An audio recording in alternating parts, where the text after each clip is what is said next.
করিমপুর তরুণ সংঘ ব্যায়ামাগার ও মহিলা প্রাণায়াম সমিতির উদ্যোগে যথাযোগ্য মর্যাদায় পালিত হল ৭৯তম স্বাধীনতা দিবস ও প্রতিষ্ঠা দিবস। সকালে জাতীয় পতাকা উত্তোলন ও জাতীয় সঙ্গীত পরিবেশনের মাধ্যমে শুরু হয় অনুষ্ঠান। এরপর অনুষ্ঠিত হয় বিভিন্ন প্রাণায়াম, ব্যায়াম, ভারোত্তোলন প্রতিযোগিতা এবং সাংস্কৃতিক অনুষ্ঠান। শিশু কিশোরদের পাশাপাশি মহিলারাও বিভিন্ন প্রাণায়াম ও ব্যায়ামের মনোমুগ্ধকর প্রদর্শনী করেন, যা দর্শকদের প্রশংসা কুড়ায়। প্রতিযোগিতায় অংশগ্রহণকারীদের ক্রীড়া দক্ষতা, শৃঙ্খলা ও দলগত সমন্বয় অনুষ্ঠানে প্রাণ সঞ্চার করে।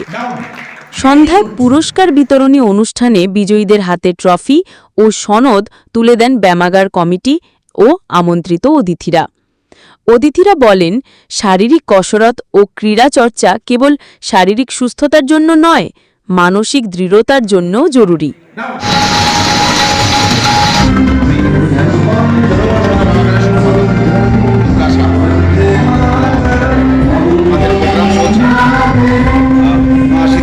স্বাধীনতা দিবস পালন এবং ব্যায়ামাগারের প্রতিষ্ঠা দিবস চলছে প্রোগ্রাম, সারাদিন ব্যাপী প্রোগ্রাম চলছে। প্রথম সকালবেলায় পতাকা উত্তোলনের মাধ্যমে আমাদের সূচনা হয়েছে।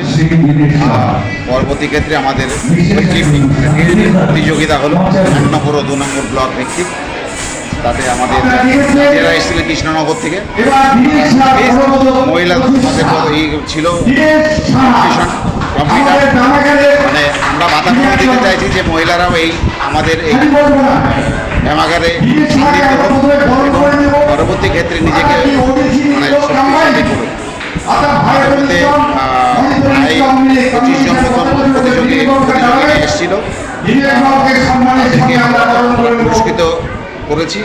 কিছু পুরস্কার এখনো আগামী দিনে আমাদের যে ব্যায়ামাগারে প্রতিনিয়ত যে কালচার হয় সেই কালচারগুলো এখনও চলছে। এবার আমাদের কিছু পুরস্কার বিতরণ দেখতে পাবেন আপনারা।